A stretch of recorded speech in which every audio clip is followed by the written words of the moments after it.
Konflik antara Iran dan Israel kian memanas. Terlebih setelah Presiden Amerika Serikat Donald Trump memutuskan membantu Israel dengan mengebom 3 situs nuklir Iran. Sejumlah pihak khawatir ikut campur Amerika Serikat menjadi lonceng perang yang menyulut konflik semakin meluas. Pengamat hubungan internasional Universitas Padjadjaran, Tengku Reza Syah bilang, konflik kedua negara berpotensi menimbulkan perang yang lebih besar dan meluas jika PBB tidak cepat bertindak. Ini ada potensi menjadi perang dunia ketiga kalau Dewan Keamanan PBB tidak cepat bertindak dan untuk mendamaikan Iran dan Israel tersebut. Dan Amerika Serikat sudah terlanjur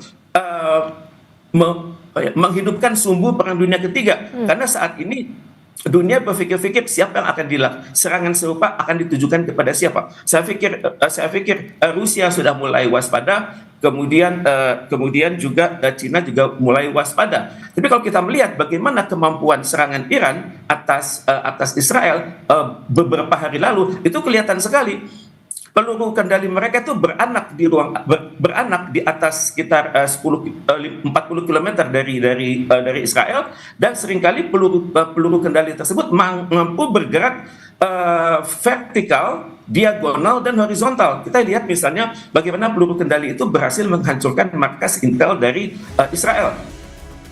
Sekjen PBB Antonio Guterres khawatir atas serangan militer Amerika Serikat terhadap 3 situs nuklir Iran. Kata Sekjen PBB, serangan Amerika Serikat ke Iran berpotensi memperparah ketegangan kawasan dan juga mengancam perdamaian dan keamanan internasional. Ago, in this very chamber, I made a direct appeal. Give peace a chance. That call was not heeded.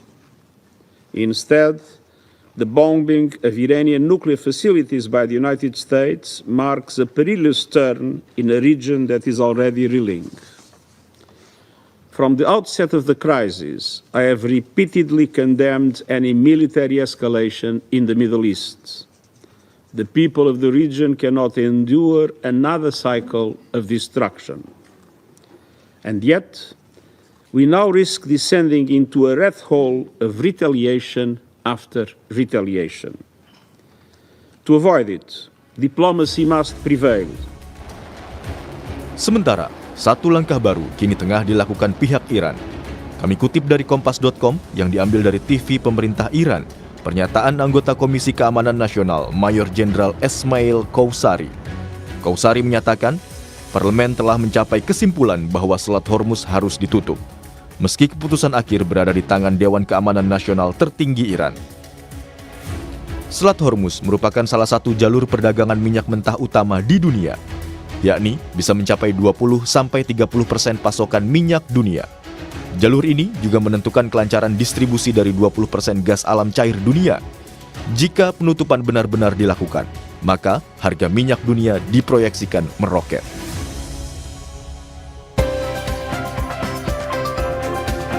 Ikut campur Amerika Serikat dalam konflik Iran dan Israel berpotensi menimbulkan perang yang semakin meluas, termasuk kekhawatiran pecahnya perang nuklir. Selain korban jiwa dan kerusakan wilayah, dampaknya juga bisa berimbas ke berbagai sektor. Kemudian apa saja dampaknya bagi kedua negara dan internasional? Kita akan membahasnya bersama dengan sejumlah narasumber. Ada Stanislaus Rianta, pengamat intelijen dan keamanan, dan juga Syamsu Rizal, anggota Komisi 1 DPR RI, fraksi PKB. Selamat pagi Pak Stanislaus, Pak Rizal. Selamat pagi, Assalamualaikum. Waalaikumsalam. Saya ke Pak Stanislaus terlebih dahulu. Ini kita baru mendapat informasi bahwa memang sudah ada pengumuman gencatan senjata tapi oleh Amerika Serikat nih Pak Stanislaus. Ya. Kalau kita dengarkan memang belum ada nih pernyataan secara resmi mungkin dari Iran dan juga dari Israel terkait dengan gencatan senjata ini. Anda melihatnya bagaimana terkait dengan konflik antara Iran dan juga Israel? Apakah ini bisa menjadi titik terang atau justru masih panjang sebenarnya? Ya, saya melihat ini malah menunjukkan siapa aktor di balik serangan itu. Karena justru malah aneh ketika yang mengumumkan adalah Amerika, bukan dari Iran atau Israel. Tapi tidak semudah itu saya kira gencatan senjata karena siapa yang mendapatkan keuntungan dari perang ini kan tidak hanya Amerika. Jadi kalau ada suatu peristiwa itu yang pertama kita lacak adalah siapa yang diuntungkan itu. Jadi ada banyak pihak saya kira bukan hanya Amerika tapi ada juga Rusia, ada Cina yang berada di balik peristiwa ini. Jadi pengumuman gencatan senjata oleh Amerika itu saya kira masih perlu ada proses berikutnya setelah 12 hari perang terbuka ini. Jadi kita lihat nanti seperti apa. Kita yakini kalau itu gencatan senjata, kalau yang mengumumkan adalah Israel sendiri dan Iran. Jadi baru kita bisa yakin bahwa itu gencatan terjadi. Dan hanya perang terbukanya yang gencatan, tapi saya kira perang tidak terbukanya, perang di bawah tanah masih akan berlangsung. Oke, ini kan pengumuman gencatan senjata oleh Donald Trump ini kan terjadi setelah beberapa jam lalu pangkalan militernya AS itu diserang yang di Qatar gitu. Kemudian ada peran juga dari pemerintah Qatar yang bisa melobi Iran untuk bisa gencatan senjata. Anda melihatnya ada apa di balik ini? Apakah memang Amerika Serikat mulai ketar-ketir karena sudah diserang pangkalan militernya atau seperti apa, Pak? Ya biasa kalau seperti anak kecil bermain itu ketika mainannya rusak maka dia akan mengajak berhenti. Itu kan biasa seperti itu kan. Jadi kita lihat Amerika ketika pangkalan militernya diserang seperti orang bermain aja, permainannya rusak dia ngajak berhenti permainannya, minta selesai itu. Nanti ketika permainannya alat mainannya udah utuh kembali, dia merasa aman, dia bisa bermain lagi gitu. Seperti kebiasaan Amerika. Apakah ini tanda juga bahwa Amerika Serikat akan menarik diri dari konflik Iran-Israel, Pak, kalau sudah kemudian mengumumkan gencatan senjata gitu, Pak? Ya, saya kira tidak mungkin ketika ada suatu peristiwa yang melibatkan dua negara Amerika menarik diri. Secara terbuka mungkin dia akan menarik diri, tapi di balik permukaan dia tetap akan bermain. Dan saya kira pemainnya bukan hanya Amerika, ada banyak pemain yang kebetulan yang sekarang sudah mengaku hanya Amerika ya, tapi saya kira masih ada beberapa negara lain yang terlibat. Oke, baik. Saya ke Pak Rizal dulu. Pak Rizal, ini baru saja kita dapat kabar gitu ya dari Amerika Serikat mengumumkan gencatan senjata. Kemudian ini bisa berpotensi mungkin ya sedikit banyak untuk meredam konflik antara Israel dan juga Iran. Mungkin juga bisa mengurangi serangan-serangan di Iran, terutama ada WNI kita di sana. Sejauh ini dari DPR untuk ke pemerintah seperti apa, Pak? Ini karena Pak Prabowo juga sudah memanggil Panglima TNI, kemudian memanggil Kapolri juga, memanggil Menko Polkam juga. Apa kemudian yang bisa Anda cermati, Pak? Iya, yang pertama, Mas, adalah bahwa perang antara Iran dengan Israel ini itu adalah muara dari banyak proses sebelumnya. Dan tentu itu adalah tanda bahwa dunia sedang tidak baik-baik saja, karena ada konflik-konflik di multipolar relation ini yang sebenarnya sifatnya dia laten. Dan itu mewakili kepentingan banyak pihak, kepentingan banyak negara, dan tentunya ini adalah bagian dari akumulasi panjang yang menjadi kekhawatiran bersama seluruh dunia. Dan ini tentu wajib disikapi oleh Indonesia sekaligus juga diantisipasi. Alhamdulillah karena Presiden Prabowo sudah melakukan langkah-langkah sebelumnya. Bahkan sebelum perang ini dimulai, Presiden kita itu sudah melakukan pendekatan-pendekatan dengan Perancis sudah, sebelumnya dengan Cina, kemudian yang terakhir dengan Presiden Putin. Dan itu adalah bagian dari meneguhkan posisi Indonesia yang ingin berada bukan di antara orang-orang atau negara-negara yang berkonflik. Dan tentu saja ini menjadi bagian dari politik luar negeri kita yang bebas aktif, sehingga kita tetap bisa memainkan peran yang strategis tanpa merugikan kepentingan negara Republik Indonesia. Dan itu menjadi sebuah hal yang patut untuk kita apresiasi, sekaligus juga kita berikan dukungan-dukungan kepada Presiden kita. Yang kedua yang paling penting ini adalah dari proses perang ini itu kelihatan banyak sekali kepentingan-kepentingan di luar kepentingan regional dua negara atau regional di Arab ini. Yang pertama, kemarin Pakistan mengumumkan model diplomasi aktual yang kalau menurut saya cerdas sekaligus juga menjadi titik satir. Kenapa saya bilang begitu? Karena Pakistan menyampaikan bahwa akan segera mengusulkan untuk Presiden Trump ini menerima Nobel Perdamaian. Itu adalah sebuah solusi cerdas yang disampaikan oleh Pakistan, sekaligus juga menjadi bentuk satir. Lo ini mau dapat Nobel Perdamaian, tapi ternyata juga jadi troublemaker, jadi kreator misalnya. Atau memang itu menjadi apresiasi kepada Presiden Trump bahwa Anda ini adalah tokoh perdamaian. Jangan jadi benalu di antara konflik-konflik ini, atau jangan jadi kreator di antara konflik ini. Sehingga ini adalah model diplomasi di satu sisi sangat positif, di sisi lainnya itu menjadi peringatan bahwa Anda ini adalah tokoh yang bisa menjadi pembawa perdamaian atau bahkan bisa menjadi pendorong perang. Oke. Yang kedua, fenomena yang menarik ini adalah karena secara sepihak Presiden Trump mengumumkan gencatan senjata. Apa yang Pak Stanis sampaikan tadi itu adalah analogi yang sangat bagus. Bagaimana anak-anak kita, anak kecil itu bermain kemudian mainannya rusak, narik diri dulu, sebentar kalau udah bagus lagi, sikat lagi, ngajak lagi perang. Dan ini menjadi fenomena yang ditampilkan oleh Presiden Trump yang tentunya ini akan menjadi multi interpretasi bagi kita semua. Terlepas dari hal itu, posisi Indonesia ini sudah jelas bahwa kita tetap tidak menginginkan terjadi perang, tetapi sudah harga mati bahwa Palestina itu harus diberikan kewenangan untuk bisa merdeka dan bisa menjadi pengakuan bangsa Indonesia bahwa memang Palestina itu adalah sebuah entitas bukan cuma bangsa, tetapi sekaligus juga sebagai sebuah negara. Dan ini yang penting. Kalau dalam perspektif yang ketiga ini adalah apa yang sudah dilakukan oleh Kementerian Luar Negeri itu menjadi sangat penting karena 99 orang dari kurang lebih 386 yang teridentifikasi ada di wilayah konflik itu sudah dalam tahap ready to fly.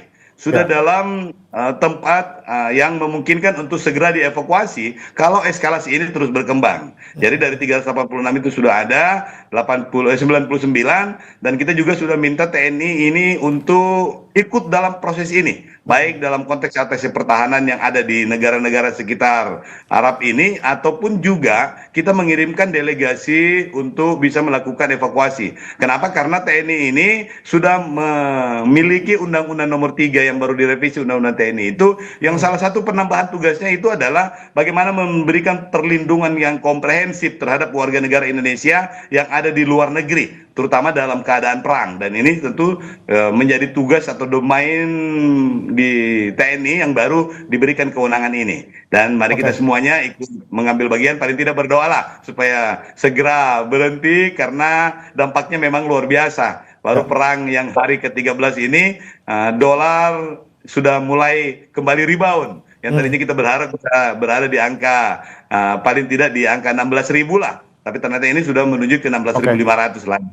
Demikian Mas, ya siap. Oke, baik. Saya kembali ke Pak Stanislaus. Memang kalau tadi Anda bilang bahwa pengumuman gencatan senjata oleh Amerika Serikat ini bukan serta-merta kemudian mengakhiri konflik di Iran dan juga Israel, dan juga masih ada potensi konflik di sana gitu ya Pak ya. Apalagi yang diserang di Iran ini adalah kan situs nuklirnya yang dituding oleh Amerika Serikat ini berpotensi menjadi senjata gitu ya Pak ya. Kemudian Anda melihat konflik yang antara Iran, kemudian Israel maupun Amerika Serikat ini akan mengarah kemana setelah ini Pak?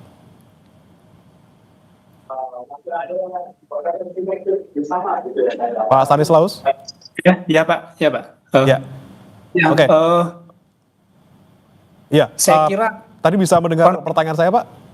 diulangi Pak.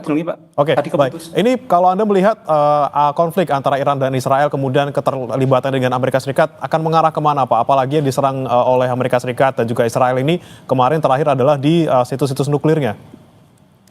Ya, kita melihat sebenarnya ada dua kubu ini, ada dua kubu yang antara Israel dengan Amerika dan Iran dengan Rusia dengan Cina, ini kan semacam ada dua kubu seperti ini. Nah, yang kita harus hati-hati adalah ini bisa memicu perang nuklir memang, apalagi ketika Korea Utara juga sudah mulai membuat suara bahwa dia juga akan membuat perhitungan jika dia kepentingannya akan terganggu, aliansinya akan terganggu. Nah, saya kira yang perlu kita hati-hati lagi adalah dampak untuk kita, dampak untuk Indonesia gitu loh. Kemarin di Suriah sudah ada aksi terorisme yang meledakkan diri di gereja, 20 orang tewas. Ini saya kira perang seperti ini itu bisa memicu kelompok-kelompok lain atau fiksi-fiksi lain untuk melakukan aksi yang sama terhadap musuh-musuhnya. Jadi dampak itu tidak hanya pada Iran dan Israel, tapi juga dampak-dampak lain yang cukup membahayakan. Dan kita agak diuntungkan sebenarnya, kita diuntungkan dengan politik kita yang tidak berpihak kepada siapapun, ini agak menguntungkan kita, tetapi kita harus ingat bahwa banyak warga negara Indonesia juga di Timur Tengah, kemudian banyak juga kelompok-kelompok di Indonesia yang berafiliasi dengan kelompok-kelompok di Timur Tengah. Saya kira kita harus waspada di situ. Ya. Oke, kemudian Pak Stanislaus, kalau Anda melihat respon dari sekutu-sekutu Iran maupun dari Amerika Serikat yang kemudian masing-masing juga punya senjata nuklir gitu ya, sejauh apa dari Anda menilai respon mereka, kemudian seberapa besar juga potensi ataupun resiko terjadinya perang nuklir ketika melihat pernyataan-pernyataan dari para kepala negara?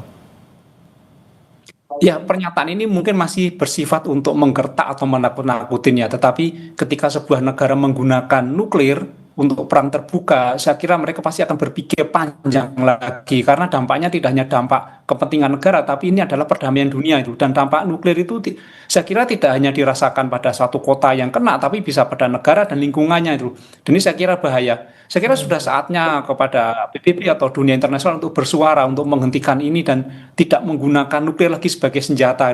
Ini harus disuarakan karena cukup berbahaya dan dampak terhadap kemanusiaan cukup besar. Saya kira kita tidak berpihak kepada Iran atau kepada Israel atau kepada Amerika atau Rusia, tapi kita berpihak kepada kemanusiaan. Jadi berpihak kepada perdamaian, itu yang harus kita wujudkan. Oke, baik. Saya ke Pak Rizal. Pak Rizal, ini kan potensi konflik masih ada gitu ya, walaupun sudah ada titik sedikit ada napas segar dari Amerika Serikat seperti itu. Nah, ini kan sebenarnya evakuasi dari warga negara Indonesia yang ada di Iran ini kan masih bersifatnya tidak memaksa. Apakah kemudian perlu dari pemerintah untuk memaksa seluruh warga negara Indonesia wajib untuk dievakuasi dari sana, Pak? Iya. Nah, inilah yang Lemhanas sementara mengeluarkan kajiannya, dan kami sudah berkoordinasi dengan Lemhanas tadi pagi itu, dan alhamdulillah beberapa kajiannya itu sudah disampaikan ke Bapak Presiden, dan Bapak Presiden juga bahkan sudah menindaklanjuti dengan memanggil Panglima TNI, Kapolri, Menko Polkam, dan beberapa pihak yang kira-kira bersinggungan lah. Tetapi yang paling penting di sini adalah eskalasi perang ini juga akan menentukan bagaimana respon kita. Kalau kemudian ternyata apa yang disampaikan oleh Trump itu benar, direspon positif oleh Iran dan Israel, tentu ini akan menurunkan eskalasi, dan plan A-nya kita itu mungkin tidak perlu melakukan evakuasi langsung dari lokasi itu. Tetapi ada juga plan B itu yang mereka di sementara ini akan direlokasi ke negara lain yang berdekatan, sehingga pada waktu tertentu mereka bisa dimasukkan kembali. Nah, tetapi ini juga beberapa rencana nanti kita minta kepada Kementerian Luar Negeri untuk segera mengambil langkah-langkah strategis,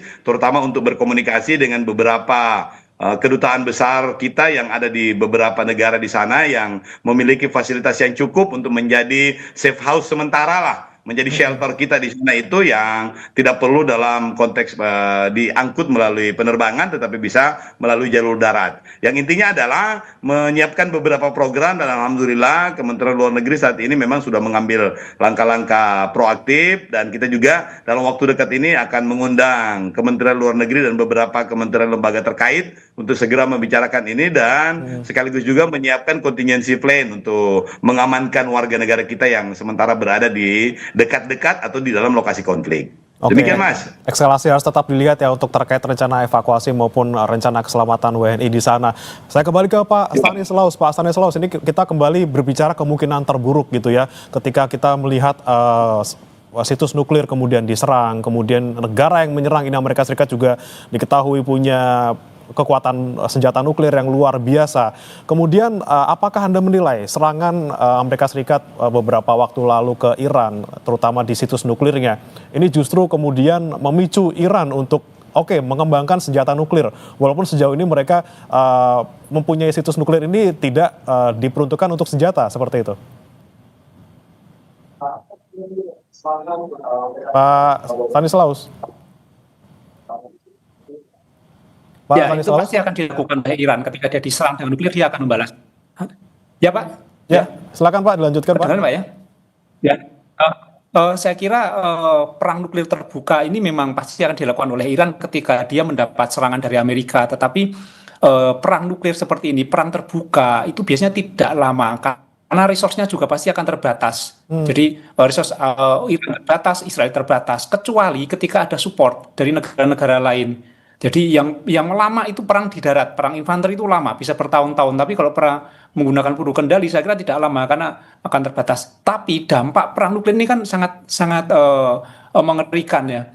Dan saya kira semua harus ada kesadaran untuk berhenti. kesadaran untuk berhenti, bukan kesadaran untuk membalas. Ketika sekarang sudah saling balas, tidak akan berhenti. Ketika diserang, dibalas lagi, diserang, dibalas lagi. Berhentinya adalah ketika semua senjata sudah habis.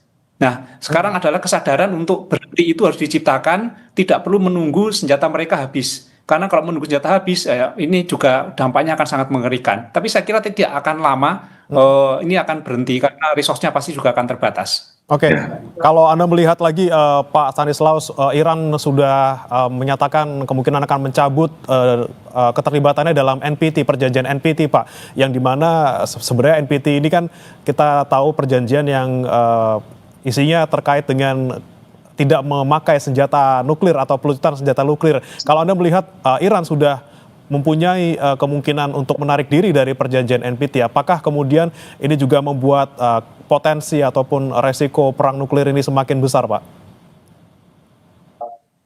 Ya, itu pasti, dan itu kan suatu mekanisme untuk menggertak, ya, menakut-nakutin, menggertak, itu akan dilakukan Iran secara terbuka membicarakan itu. Dan ini supaya pihak-pihak lain hati-hati terhadap Iran. Ini kan suatu biasa strategi untuk perang urat saraf, namanya perang urat saraf dan propaganda. Ini pasti akan dilakukan oleh siapapun ketika berhadapan dengan orang yang melakukan serangan dengan nuklir, dia juga akan melakukan ini. Ini standar mereka untuk melakukan perang urat saraf, ya kira. Kita harapkan ini hanya gertakan dan tidak sampai terjadi. Tapi kalau ketika kita terjadi, kemudian terjadi amit-amit, seperti apa dampaknya? Kita akan bahas setelah yang satu ini, saudara. Tetap bersama kami di Sapa Indonesia Pagi.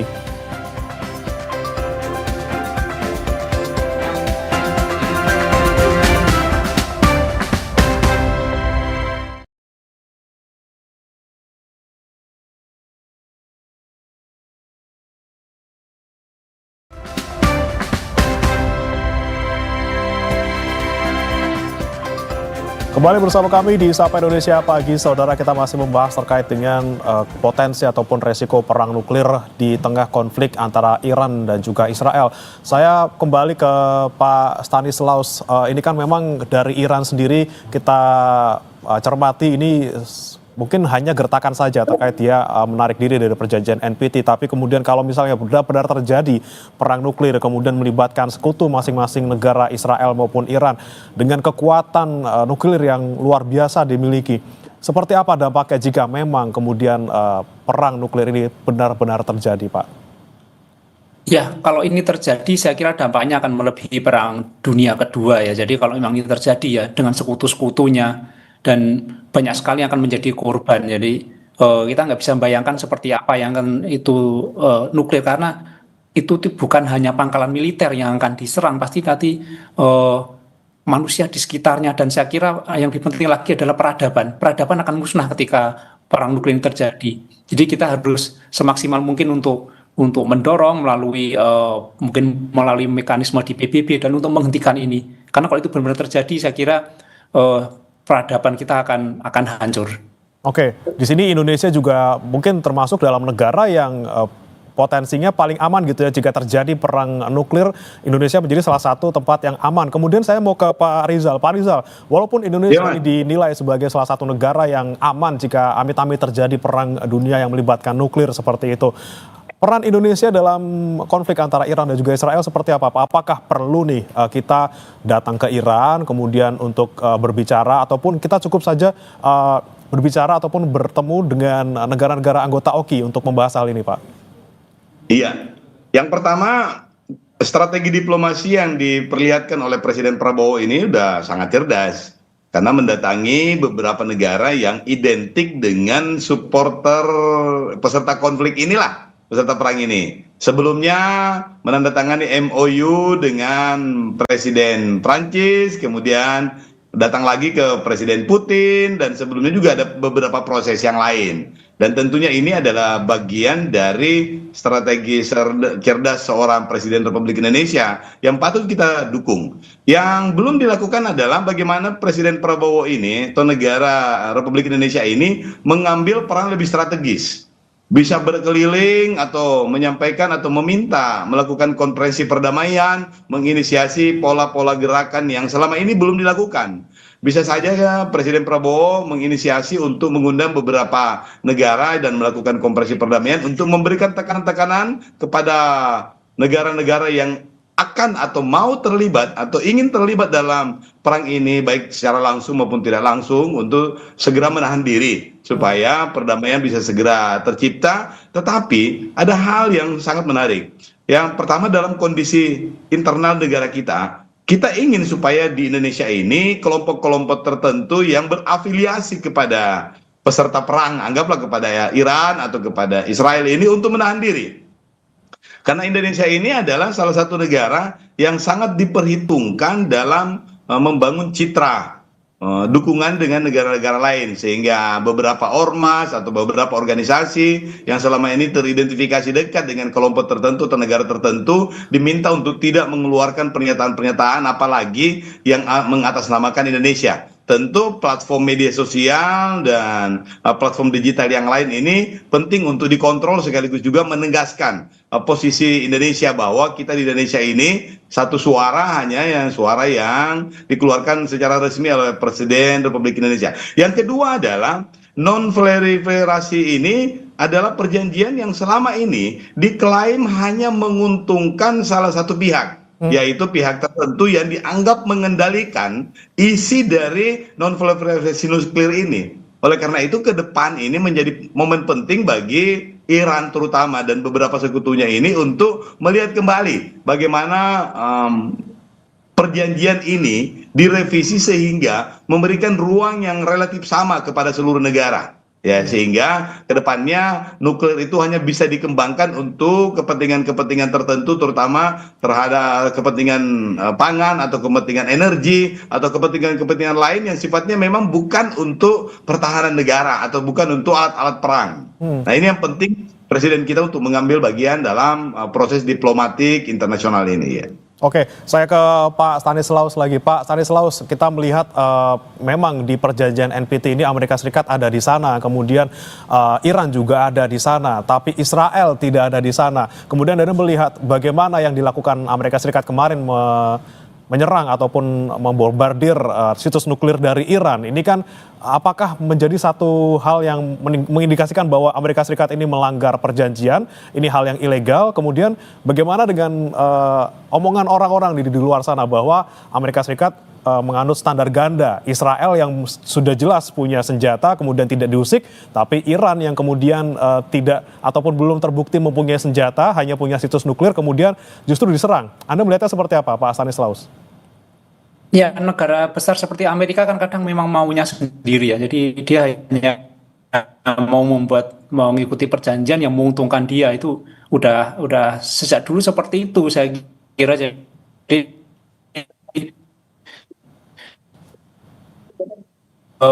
standar seperti itu ya,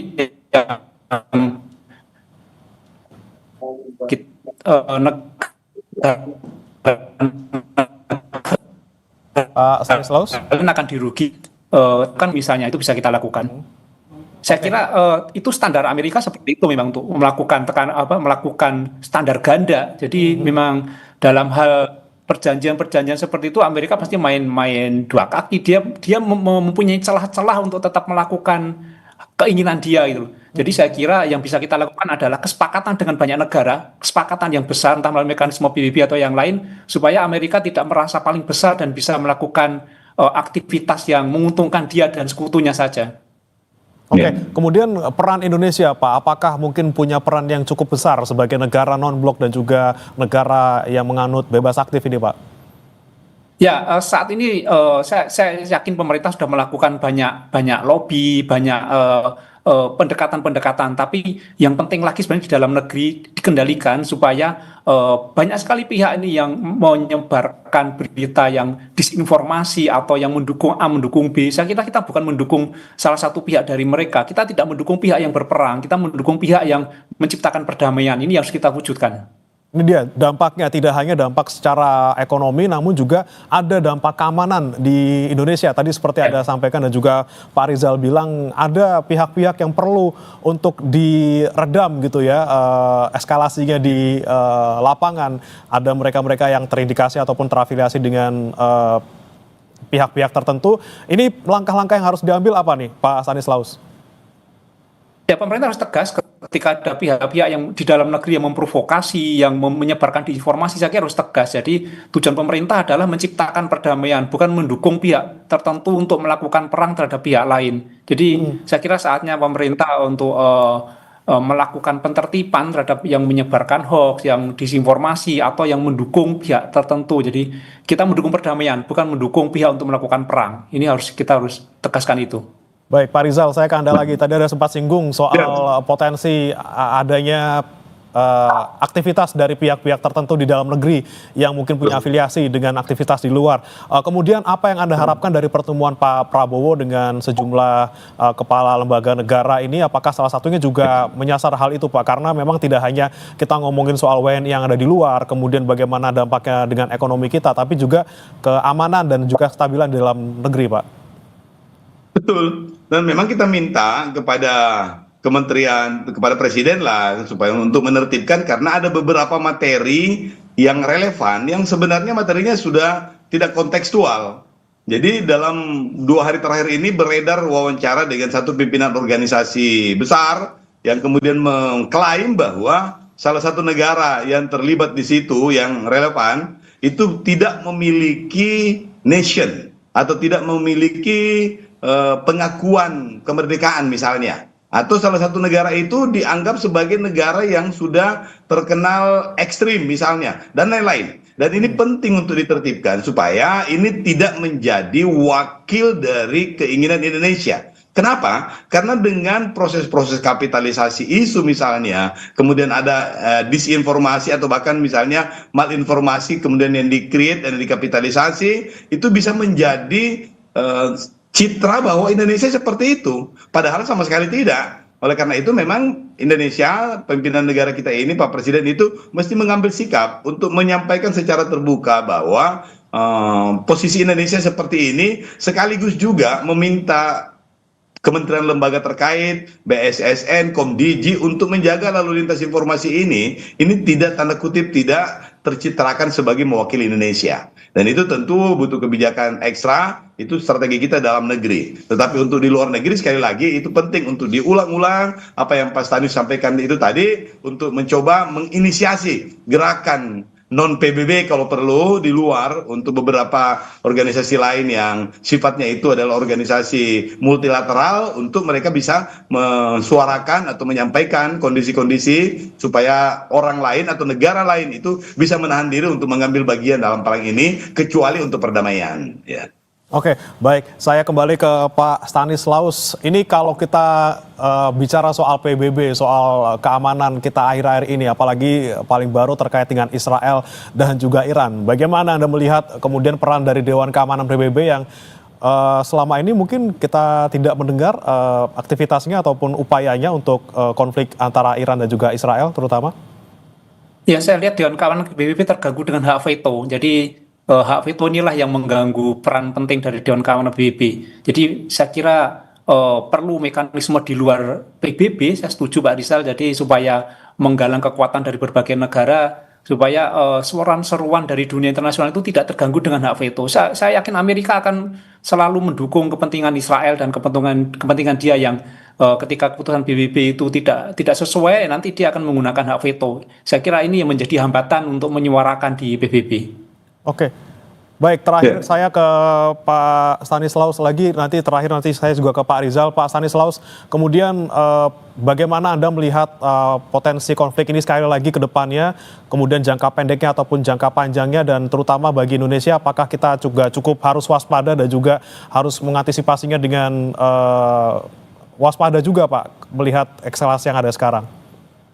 Ya, saya berharap tidak ada pemain lain di dalam Iran Israel ini, karena pemain itu akan memberikan support dan membuat perang semakin parah. Ya, kita berharap bahwa para pemain ini bukan menambah energi untuk perang, tapi menciptakan perdamaian. Dan kita di dalam negeri kita harus berfokus bahwa kita berorientasi bukan membela A atau B, tetapi kita menciptakan perdamaian. Saya kira itu, Pak. Oke, baik. Terakhir saya ke Pak Rizal sebelum kita tutup. Pak Rizal, harapan Anda untuk pemerintah, langkah-langkah strategis apa sekali lagi yang perlu diambil paling sekarang ataupun yang paling mendesak yang harus dilakukan sekarang, terutama untuk WNI kita dan juga untuk keamanan Indonesia sendiri, Pak? Ya, untuk perspektif keamanan yang paling penting adalah Presiden Prabowo ini menggunakan momentum ini untuk mendeklarasikan kepada dunia bahwa aspek-aspek pertahanan militer bukan lagi menjadi aspek paling penting untuk menjaga perdamaian dunia. Yang paling penting itu adalah lingkungan, paling penting itu adalah energi dan pangan, sehingga Sustainable Development Goals ini menjadi dasar bagi kita semuanya ini untuk mengambil kebijakan-kebijakan luar negeri. Tentu aspek pertahanan bukan hal yang tidak penting, tetapi aspek energi dan ketahanan pangan itu menjadi aspek yang jauh lebih penting dan lebih universal. Sehingga ini isu ini bisa diterima oleh negara-negara lain yang memiliki hambatan-hambatan psikologis soal pertahanan.